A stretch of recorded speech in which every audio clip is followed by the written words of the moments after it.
Hey everyone, it's Michael GoosebumpsFan. Today I'm going to be talking about Strange Tales issue number 4. And yeah, this is a fun series. I've always enjoyed Strange Tales since I started reading it a while back, a couple of months ago. I've been reading them off and on. Every once in a while I'll get in a mood and want to read a couple of issues. But Strange Tales number 4, I mostly enjoy this issue. I think that the first story in here, The Evil Eye, is fantastic. Easily my favorite of the whole series so far, probably, if I had to say. Very much like The Egg from issue number 2. But still, fantastic issue for the most part. I definitely recommend Strange Tales if you haven't read it. If you're a fan of Goosebumps, like I have here on my channel, I'm a big fan of Goosebumps. I like anthology horror and stuff. I think it's fun if you can do a short, sweet horror story. And Strange Tales accomplishes that. Every single issue has about 5 little short stories in there. They're all in different lengths. Sometimes some are longer than others, just to fill up the page space and make a fun story. Some are more thorough stories, some are not really entirely all that thorough. But this was a really good issue. I think it's one of the better issues, like issue number 2 that I think is my personal favorite. But this is a really good one too.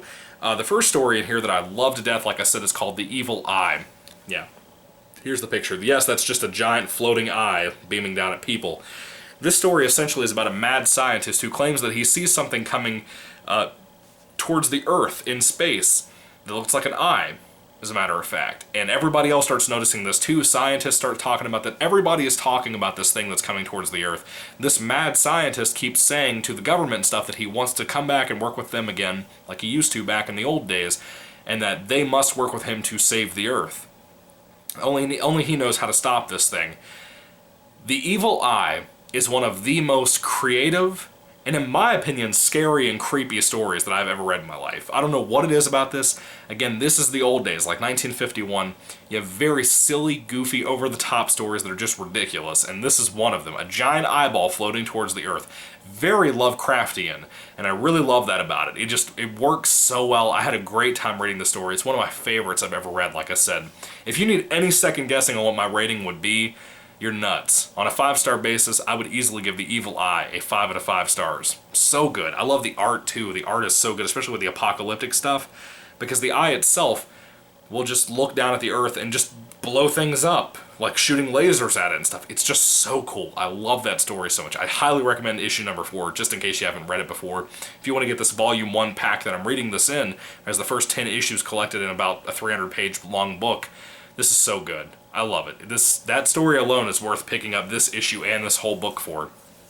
The next story in the book is called Dial City Morgue, and this is really good too. I really like this story a lot too. Basically, a man gets a new phone installed, and when he goes to call people at certain times, it's almost like if he's not careful that they somehow end up dead. Because when he calls the numbers that he knows are his friend's numbers, or his fiance or girlfriend or whatever's number, that for some reason some other voice on the other end of the phone will answer saying City Morgue. And he panics because he doesn't, he starts to kind of figure out how to make that work and how not to kill people that he cares about by doing this. Very wild story. One of the most fun, insane, wild stories in Strange Tales so far. One of my favorite anthology stories ever written, short story for that matter. It was so good and so thrilling. The finale was really sad and kind of surprising. I recommend it. Really good story. Again, Dial City Morgue. If I had to rate this story on a 5-star basis, I'd probably give it about a 5 out of 5. It's pretty good. Pretty good, honestly. Really well done. Like I said, a lot of these people are coming up with some really good ideas.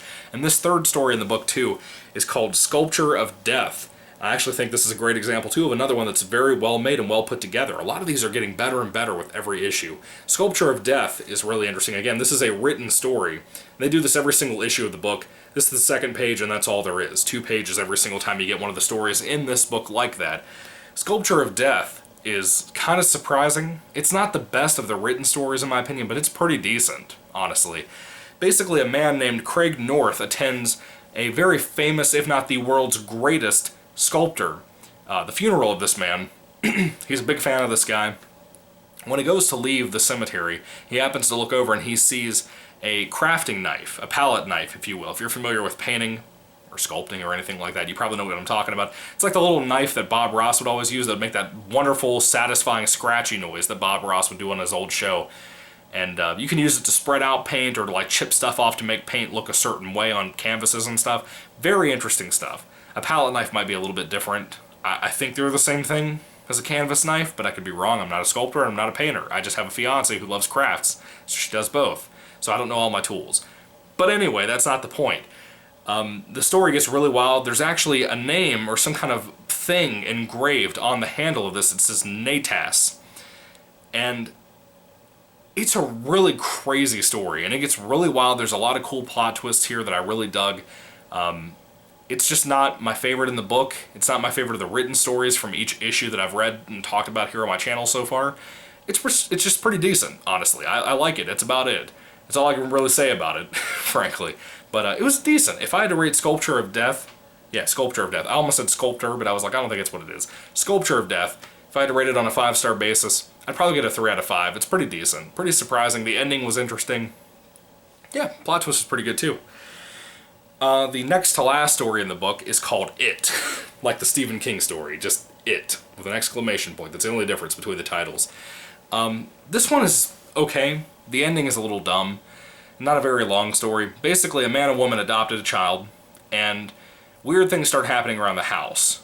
And they start to kind of suspect that maybe the baby is involved with this. And the plot twist is something that you have seen in Goosebumps if you've read the first Tales to Give You Goosebumps book. But I won't tell you what story it is. It's actually one that's adapted for a TV show episode as well, for the adaptation of Goosebumps on TV in the 90s.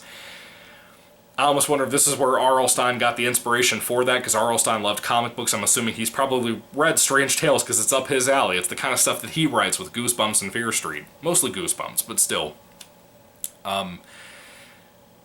Again, this is one of those stories that's been done to death. I've seen a bunch of people do this kind of story. Very much like I talked about in my last issue review for The Man That Never Existed, or whatever it was called. It's one of those situations. As soon as you start the story, you probably, from what I've told you alone, you probably already know exactly what's going to happen, what the finale will be, and everything else. It was just okay. It didn't age well. If I had to rate it on a 5-star basis, I'd probably give it like... I'm trying to consider what it would have been like to read that story back in the day.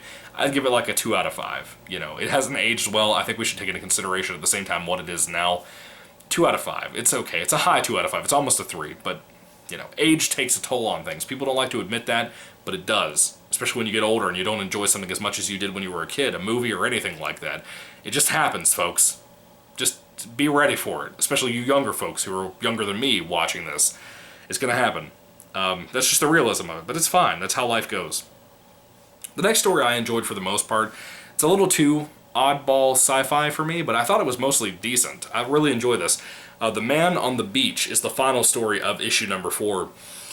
Basically, there's a man and a woman hanging out on the beach, and they come across a weird-looking homeless guy. And this particular fella has a beard and everything. He looks very scraggly. Again, he looks homeless, pretty much, and I guess he is. When you read the story, you get the context of what's going on. And the man's kind of in a panic, looking for something. They don't really know what he's talking about. And they hold a conversation with him, and he starts telling them about this whole thing that happened to him. And I don't want to spoil all of it for you. It kind of has to do with the apocalypse of the world, but not really like the Bible apocalypse or anything like that. Not the YouTube apocalypse or anything like that. But more of just existence, right?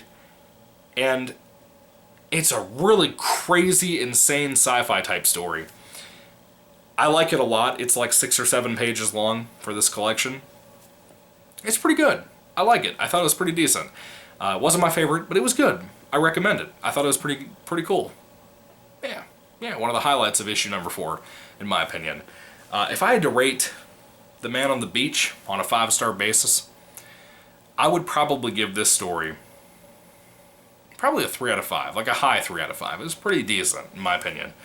But yeah, that was pretty much all the stories that I have to talk about from issue number 4.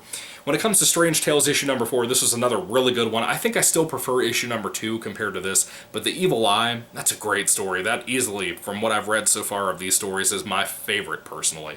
Really good, really recommending this if you guys haven't read Strange Tales before. I know I've already uploaded like 3 other issue reviews that come previous to issue number 4, like tonight or yesterday, whenever you end up seeing this video.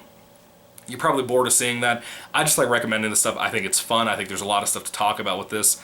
I recommend it. Really cool stuff. Definitely up my alley. Definitely up your alley if you're a big fan of Goosebumps or Tales from the Dark Side or Twilight Zone or anything like that. Anyway, what are your thoughts on Strange Tales? What are your thoughts on issue number 4 if you've read that? Put your thoughts in comments down below, guys. I'd love to hear what you have to say. If I had to rate Strange Tales issue number 4 on a 5-star basis, just the overall ranking of what I've seen from this issue so far, I'd give it a 4 out of 5. Pretty good story. Pretty good collection, honestly. Yeah, definitely. I'd check it out if I were you. Anyway, what are your thoughts? Put them down below. Thank you for watching, folks, once again. May the Lord Jesus Christ bless you guys today, and goodbye.